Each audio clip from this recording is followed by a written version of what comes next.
کی تعداد کیسے بڑھے گی؟ اس لیے ان لوگوں نے ایک شارٹ کٹ طریقہ کیا اپنا لیا کہ سب سے بہتر ہوگا کہ اعلیٰ حضرت کے خلاف آواز بلند کرو، اعلیٰ حضرت کے خلاف ماحول قائم کرو، اعلیٰ حضرت کی نفرتیں لوگوں کے دلوں میں ڈالو، جس کی بنیاد پر پھر اپنی دنیا چمک جائے گی، جسے چاہو گے تم بہکا دو گے۔ میں کہنا چاہتا ہوں صاحب، یہ ہندوستان کی تاریخ میں 150 سال ہو گئے لگ بھگ، اس 150 سال میں کتنی تحریکیں آئی، کس طرح موومنٹ بنے، کیسے کیسے حالات ہندوستان کے بنے، ہر حال اور ہر سچویشن میں، ہر پرستتی اور ہر سرکمسٹینسز میں ہندوستان میں مسلمانوں کے عقیدے اور ایمان کی حفاظت کے لیے جتنے پیر ہندوستان میں ہے، وہ سارے پیر جو اہل سنت کے ہیں سب قابل احترام ہے۔ میں کسی کی رسوائی اور کسی کی تنقید کر کے کسی شخصیت کو میں ٹارگٹ نہیں کرتا، مگر ایک سچائی جو ہر ایک دشمن کے سینے پہ چڑھ کے ہم بول سکتے ہیں، یہ بولنے کی ہمارے اندر قوت ہے، وہ سچائی یہی ہے۔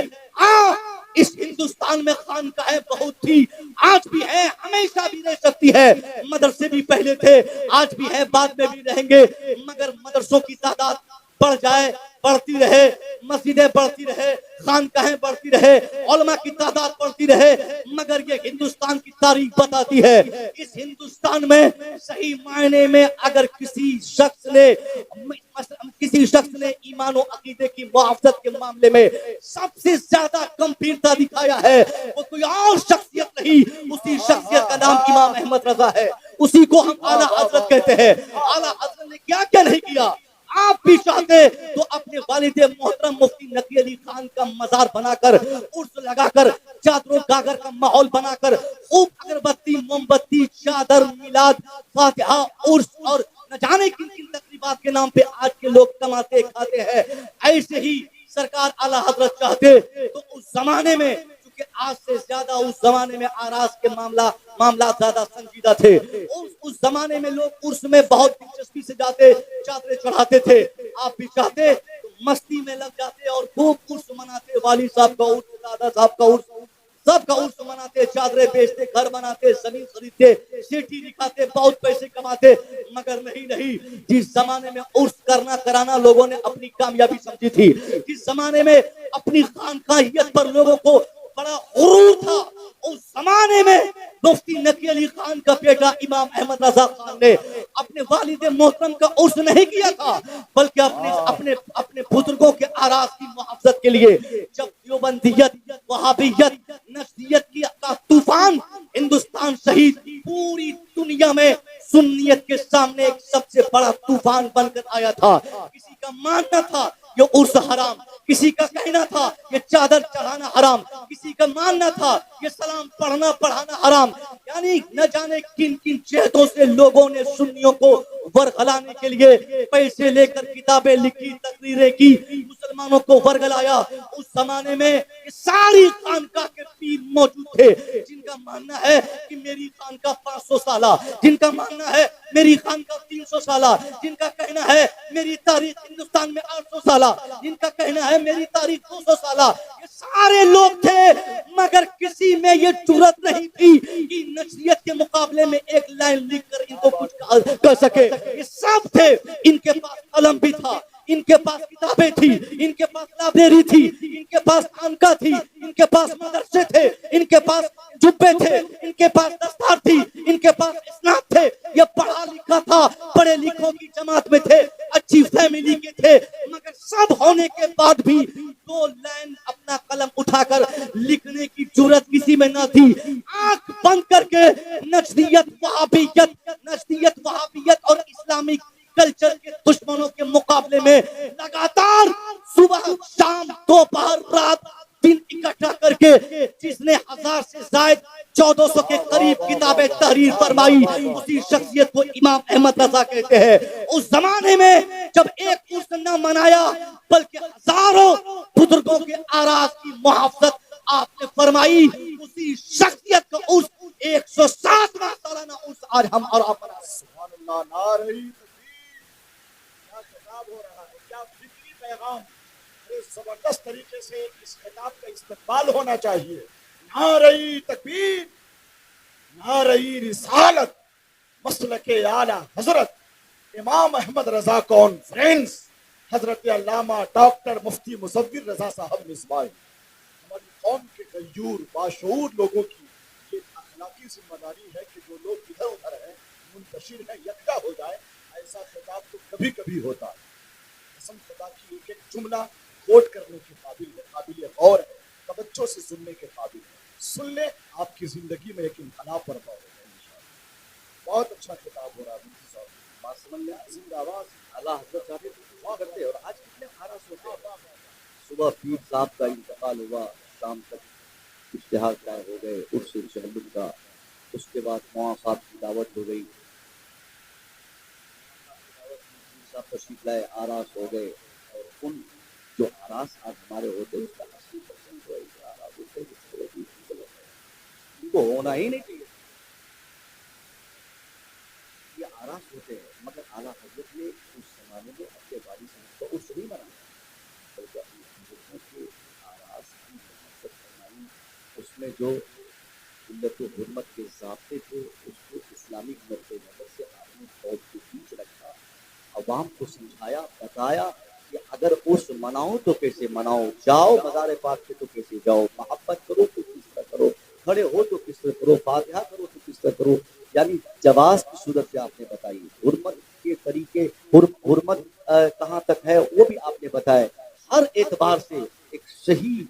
مستند طریقے سے جو مسلمانوں کو عرس کرنا چاہیے وہ آپ نے اس زمانے میں مسلسل کتابیں لکھی. اس لیے ابھی 150 سالوں سے ہم مسلمانوں نے, ہم سنیوں نے یہ فیصلہ کر لیا اور ہمیشہ کے لیے فیصلہ کر لیا کہ اب سے ہمارا کوئی دوسرا مسلک نہیں, ہمارا مسلک مسلک اعلیٰ ہے. ہمارا مرکز بریلی شریف ہے, بریلی ہمارا مرکز ہے. یہ مرکزیت کو لے کر بھی کافی جھمیلے ہوتے, کئی جگہ سننے کو ملتا کہ کوئی کہتا نہیں کہ بریلی شریف کیسے مسلک ہو سکتا ہے. اور ہاں اس وقت اعلیٰ حضرت کے زمانے میں مفتی اعظم کے زمانے میں سرکار تاج الشریعہ تک تو ہم مانتے ہیں کہ بریلی مدرسہ, اب کوئی شخصیت وہاں پر ایسی نہیں ہے جس کی بنیاد پر بریلی کو ہم اپنا مرکز تصور کریں, مانیں. ہم پوچھتے ہیں سب سے پہلی بات تو آپ نے کوئی آپشن ہمیں بتایا, بریلی کے علاوہ اگر کوئی ایسا سٹک آپشن آپ کے سامنے ہے جس کو ہم مرکز کہہ سکتے ہیں تو آپ لائیے, ہمیں مرکز ماننے میں کیا دقت ہے. لیکن وہ دکھا نہیں سکتے کیونکہ بریلی ہمارا مرکز اس وجہ سے بھی نہیں ہے کہ بریلی میں اس وقت امام احمد رضا آرام فرما ہے, سرکار مفتی اعظم ہند کی آرام گاہ ہے. بریلی کے مرکزیت کی وجہ بہت صاف میری نظر سے ہے. مرکز ہمارا کون ہے, کہاں ہے, بریلی شریف ہے, یہ آپ جان رہے ہیں. وجہ مزارات کے اولیاء صالحین نہیں, وجہ کثرت مدارس نہیں, یہ وجہ ہی جس کی دنیا سے جھمیلا ہوتا ہے. لوگ کہتے ہیں کہ بزرگوں کی آرام گاہ ہونے کی وجہ سے کوئی جگہ مرکز ہوتی ہے. اگر یہ وجہ ہم بتائیں گے تو قطعاً بریلی مرکز نہیں ہوگا. اگر یہ وجہ ہے, اگر کثرت مدارس ایک بڑی وجہ اور بڑا سبب ہو کسی جگہ کے مرکز ہونے کے لیے, تب بھی بریلی کو مرکز ہم نہیں کہہ پائیں, کیونکہ بریلی سے زائد مدرسے اور بڑے بڑے مدرسے ہمارے ہندوستان کے دوسرے شہروں میں ہیں. ان شہروں اور ان جگہوں کو مرکز صالحین کی آرام گاہ کی بنیاد پر کوئی جگہ مرکز ہوتی تو بریلی سے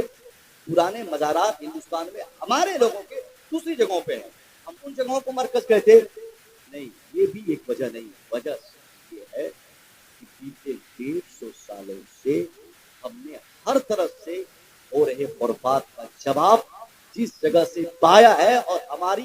ہمارے ایمان و عقیدے کی محافظت کے لیے جس جگہ سے کسی شخصیت نے آواز اٹھائی ہے اسی جگہ کا نام بریلی ہے, اور اسی ہم بریلی کو مرکز. 1000 کے لوگوں نے بتایا ہے, ایک مطالعے کے بعد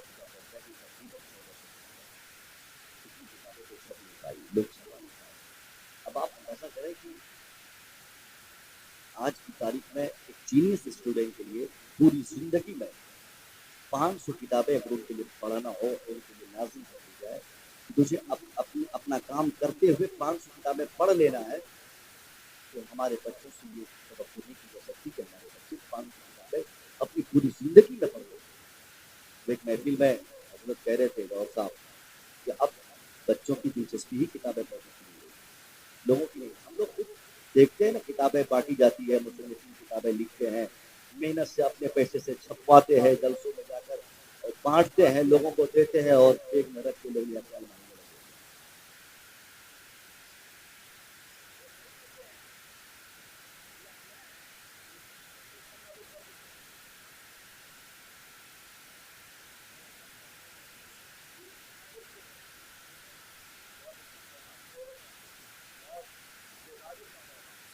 تو بچوں میں کتاب پڑھنے کی فرصت نہیں ہے, پڑھ نہیں پائیں گے. کہ جب ہم 500 کتابیں پڑھ نہیں سکتے, اعلیٰ حضرت نے 1000 سے زیادہ کتابیں لکھی, اور ہر فن پہ ہر طرح سے آپ نے مدلل مفصل اور ضرورتاً کتابیں آپ نے لکھی. یہ نہیں کہ کہانی کی کتاب, ناول کی کتاب, قصے کی کتاب آپ نے لکھی. ضرورتاً جو قوم کے لیے جو ضرورت اس چیز کی جب رہی, آپ نے اس اعتبار سے مضامین طے کیے, قلم اٹھایا, لکھا, اور وہ حتمی فیصلہ ہو گیا. ہر فن پہ, سائنس پہ, ٹیکنالوجی کو آگے بڑھتے ہوئے جس زمانے میں لوگوں نے دیکھا, اس زمانے میں ایک سماج کا مولوی نما شخص اگر سائنس کی بات کرے تو لوگ کو تعجب ہوگا ہی. اعلیٰ حضرت نے مکمل طور پر اس زمانے میں سائنس کے حوالے سے آپ نے جو گفتگو فرمائی, جو آپ نے لکھی ہے, ہر ایک سائنٹسٹ کے لیے ایک بہت بڑا جواب ہے. میں جتنے سائنٹسٹ کو جانتا ہوں, یا جو آپ جانتے ہیں, چاہے وہ نیکولاس ہو, گیلیلیو ہو, آئنسٹائن ہو, نیوٹن ہو, کسی ایک سائنٹسٹ کا آپ نام بتائیے جو ایک مرتبہ ایک وقت میں ایک سے زائد فن اور آرٹس کو جانتا ہوں. پوری زندگی آئنسٹائن کی پڑھیے, نیوٹن اور گیلیلیو کی پڑھیے, کسی سائنس کی پوری زندگی پڑھیں آپ. اس کی پیدائش ہوئی سائنسی ماحول میں, تعلیم و تربیت کا آغاز ہوا سائنسی ماحول میں, تعلیم پائی اس نے سائنسی ماحول میں, پروان چڑھا سائنسی ماحول میں, کام اور فیکلٹیز اپنائے, انہوں نے پیشہ اپنایا سائنس کا. پوری زندگی جس نیوٹن اور آئنسٹائن نے سائنسی فیلڈ میں ہی کام کیا, اسی سائنس کے دوسرے برانچز مطلب سائنس ایک مرکزی حیثیت ہوتا ہے. سائنس کے فیکلٹیز ہے, اس کے کئی برانچز ہیں, جس میں جیولوجی ہے, بوٹنی ہے, میتھمیٹکس ہے, یہ سب برانچز ہیں سائنس کے. اگر کوئی بوٹنی پڑھا تو جیولوجی نہیں پڑھا, جیولوجی پڑھا تو فزکس نہیں پڑھا, فزکس پڑھا تو بایولوجی نہیں پڑھا, بایولوجی پڑھا تو کامرس نہیں پڑھا, کامرس پڑھا اتہاس بھول گیا, اتہاس پڑھا تو صاحب میتھمیٹکس بھول گیا. یعنی جو آرٹس و فنون جو مہارت پیدا کرنا چاہا, کسی ایک فن کا ہیرو بننے کی جس نے کوشش کی, اگر کوئی شعر و ادب پہ کام کیا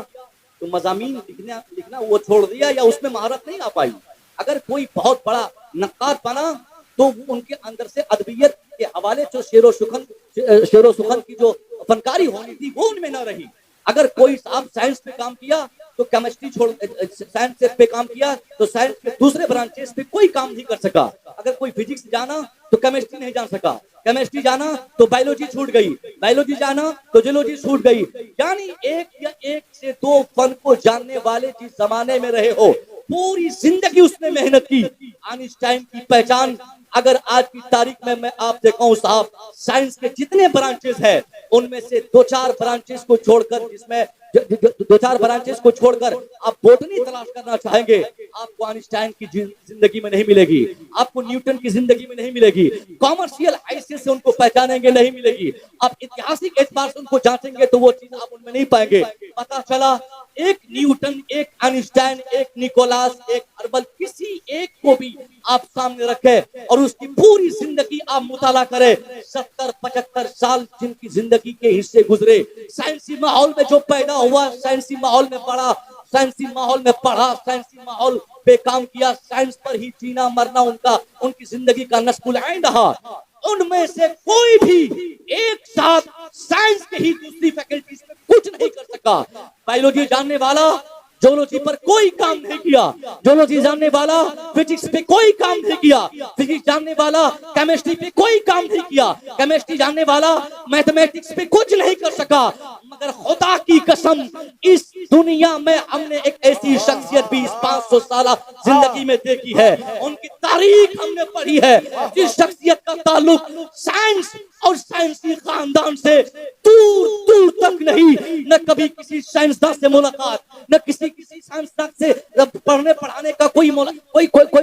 تاریخ ملتی. اپنے والد محترم کی شاگردیت آپ نے اختیار فرمائی. اپنے والد محترم مفتی نقی علی خان سے جو پڑھا جو سمجھا بس اتنا ہی پڑھا. مگر سائنسی اعتبار سے جب آپ نے قلم اٹھانا شروع کیا تو پروفیسر ضیاء الدین جو علی گڑھ یونیورسٹی کے ہیں وہ بھی گھٹنا ٹیک کر کہنے لگے حضرات ہمیں تو جواب اپنے سوالات کے مل گئے مگر میں پوچھنا چاہتا ہوں یہ سوال میرا اتنا گمبھیر تھا. میری یونیورسٹی کے جو میتھمیٹکس کے پروفیسر تھے وہ گھبرا گئے. انہوں نے مجھے جرمن جانے کا مشورہ دیا. حضرت میں جواب سے مطمئن ہوں مگر میں جاننا چاہتا ہوں یہ نالج آپ نے پائے کیسے, یہ علم آپ نے سیکھا کہاں سے, یہ آپ کو جانکاری ملی کیسے. آپ نے کہا میں نے کہیں سے پڑھا نہیں, مجھے کسی نے سکھایا نہیں, میں جو بھی پڑھا جتنا بھی جانا میں نے اپنے والد محترم سے جانا. والد نے جو پڑھا دیا اسی کو میں آگے پڑھتا رہا اور اسی کو پڑھتے پڑھتے میں نے سائنس پڑھا, میں نے بایولوجی پڑھا, میں نے جیولوجی کو جانا, میں نے کیمسٹری سیکھی, میں نے میتھمیٹکس کے نالج لیا. اعلیٰ حضرت پوری زندگی سائنس پہ آپ نے کام کی, سائنس کی دیگر برانچز پہ کام کیے, آپ نے میتھمیٹکس پہ بھی کام کیا, آپ نے سائنس کے علاوہ تاریخ پہ آپ کی خدمات, آپ شعر و شاعری پہ آپ کی خدمات, اردو زبان و ادب پہ آپ کی خدمات, ایک محدث کی صورت میں آپ کی خدمات, ایک ادیب کی صورت میں آپ کی خدمت, ایک مفسر کی صورت میں آپ کی خدمت. ہر اعتبار سے صرف اعلیٰ حضرت کی خدمت نہیں بلکہ کمپلیٹ خدمت. مفسر کی صورت میں دیکھے تو ایک نایاب مفسر, محدث کی صورت میں دیکھے تو ایک باکمال محدث, اگر ادیب کی صورت میں دیکھے تو باکمال ادیب, اور ایک سائنٹسٹ کی صورت میں دیکھے تو ایک عظیم الشان سائنٹسٹ. مگر تاریخ بتاتی ہے اعلیٰ حضرت کی زندگی پڑھنے والے جانتے ہیں اعلیٰ حضرت کا تعارف ایک سائنٹسٹ کی صورت میں نہیں ہوتا, اعلیٰ حضرت کا بیان ایک ادیب کی صورت میں نہیں کیا جاتا, اعلیٰ حضرت کا نام ایک مفسر کی حیثیت سے نہیں پیش کیا جاتا, اعلیٰ حضرت کا تعارف ایک محدث کی صورت میں نہیں کیا جاتا. ہاں آپ محدث تھے مگر متعارف نہیں ہوئے, آپ مفکر تھے مگر متعارف مفکر کی حیثیت سے نہیں ہوئے, آپ ادیب تھے مگر آپ کا تعارف ادبیت کے حوالے سے کسی نے نہیں کی. اگر کسی نے کسی اینگل سے آپ کا مختصر تعارف کیا تو آپ کی پوری زندگی پڑھنے کے بعد ایک لفظ میں اگر کسی نے آپ کا تعارف پیش کیا تو آپ نے کہا یہ مفسر بھی تھے, یہ محدث بھی تھے, یہ سائنٹسٹ بھی تھے, یہ مورخ بھی تھے, یہ فنکار بھی تھے, مگر ہر اینگل سے ہر چیز ہونے کے بعد ایک شاندار سچے عاشق رسول کی حیثیت کی پہچان ہوگی.